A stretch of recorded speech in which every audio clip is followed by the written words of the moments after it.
Many of us have these ideas that we come up with throughout our life, these concepts, these beliefs. Right? Everything that we do in our life is determined by these concepts and beliefs. We start out at a young age wondering what life is all about, at least to some degree. We are very curious in every way. As children, we run around, messing with everything we can. What does this do? What happens if I do this? We try it out. We get some sort of reaction. We get some sort of response. Our environment changes. It might be good. It might be positive. Or it might be negative. It might be completely neutral. Might not change anything. We might be bored. Our reaction to whatever happens gives us a belief. It gives us a concept. We start living by that to some degree, right? I mean, as a toddler, you are still a very open book. Life is still very much an open book for you, open wilderness, a space of infinite imagination. It's been talked about before with like dogs in particular. The kind of Courage the Cowardly Dog, in his instance, it's been said, and I've never done the research. I don't necessarily know, but it's said that I've heard it before that the way he views everything is absolutely absurd outside of his and out that outside of his house that there's nothing there in most cases. That's how a dog views the world. That they only know what they experience. They only know at all is what they go and look and be around and experience altogether. So if we take that concept and we bring it to a child's life and we think about the characteristics and the similarities there, when you bring a child into this world, it's an oyster for them. It is a complete wild landscape of possibilities. Now, depending on our beliefs as an adult, will make a large impact on how they view that wilderness as time goes on. But when they first start out, it's a sandbox. Everything is open. Everything is limitless potential. Now, through the natural human process of nature versus nurture and several different things going on, they learn in their own ways and they also learn by the influence around them how to interact with these things, how to be a part of these environments, how to use the sandbox to their advantage. With this way of thinking, it's easy to see that maybe that if you're born into poverty and you're not, excuse me, you don't have much. When you try and go and experience new things, maybe the people around you, your family, your parents, your brothers, your sisters, shoot it down. They tell you it's a bad idea simply because it's new. Or maybe they tried something before, they gave up, and then so now they're telling you it's a bad idea out of good intention. They don't want you to fail in the same way they did. But if they're your older brother and the world was a sea full of potential to begin with, yet they failed once or three times or eight times, and now it's nothing of the same. Well, that's just simply their reaction. That's just their experience that they failed time and time again for whatever reason it was. And in most cases, we place blame on the outside world, right? It's not like I failed because of what I did. It's, well, I failed because that opportunity is bad. I failed because that environment wasn't right. I failed because him or her or whoever did something to me. You can't go, and then they go project, right? It's like you can't do all that. This is what happened to me. Hey, you better watch out. You better watch out. Da da da. Right? They project. They project that same thing that they went through. But does that mean that they're always right?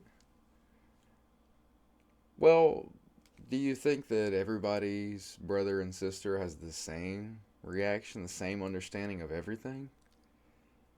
Like, do you think that everybody who has ever shot down your dreams, everybody else has the same person in their life that does the same thing? Like the exact same thing in the exact same way? No. No, not at all. Now we all have there's more always going to be more haters than there are believers. Well, maybe not in my lifetime. It might be something I'm able to help change. But in the grand scheme of things, there's always people who have experienced enough pain and reacted to it a certain way that now they project their own insecurity of potential onto others. So when they hear someone expressing the limitless potential of the world and of life, they feel nothing but inclined to let them know that that's not how the world works, man. There's not enough potential out there, and like, nah, that's not how it works. Wait till real life kicks in. Oh yeah, you just haven't realized yet. Da, da, da, da. All the other negative things you can say, all the other projections that are truthfully just negative manifestations of unexpressed potential. They're just ways of thinking they're just hurt ways of thinking that we're now pushing on the others because we don't do anything about it. So to bring it back to what I was talking about, the child that comes into the world and sees the world completely open, it's through their experiences and their environment's reactions to their experiences, what the people that are leading them, their parents or whoever's leading them, how they help them view these issues. Now, as I grow older and I see different things and I learn different things, I believe we're always meant to experience some form of trauma in our childhood, some form of lessons that we have to learn from as life goes on. No matter if you have absolutely wealthy parents and they teach wealth to you in the right way, or if you grow up in absolute poverty. Either way, I don't think that there's anybody that gets out of it without having something they need to work through, because God, the universe, it gives us things that we need to work through, because that's our journey. That's our journey to our highest self. It's those things that we're meant to transcend that is why we're here.